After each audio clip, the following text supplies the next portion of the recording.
When it came time to choose a career, Richard Eric Burkett needed no guidance. I think God made me to be a Marine.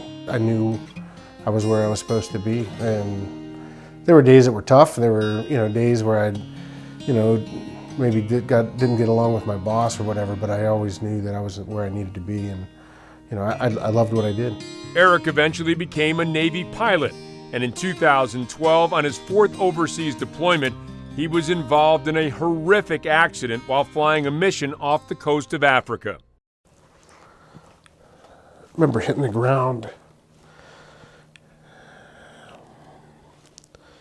and hearing the crushing sound of the airplane. I remember hearing the canopy cracking, just like that snapping sound. And I remember being upset that of all the things that I had done and been exposed to, that I was going to die in Africa. Luckily for Eric and his young family, he did not die in Africa. But he did face years of painful surgery and recovery here in the United States. He spent several years at the Walter Reed Medical Center, where he lived with his wife Melissa and their 4 children.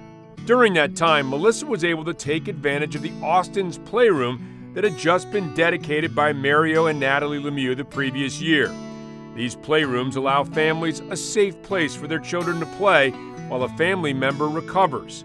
Needless to say, it was just what the Burkett family needed.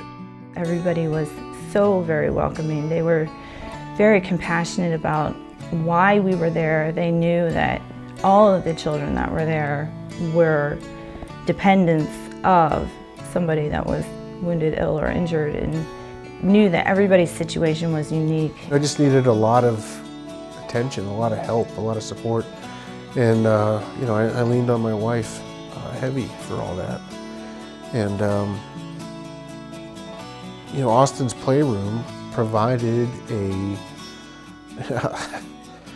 wonderful environment for our children to be watched and cared for, and freed Melissa up to care for me.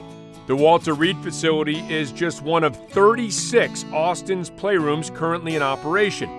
The Lemieux Foundation began the Playroom project in western Pennsylvania, but branched out to military hospitals in 2011. And people like Melissa are glad they did.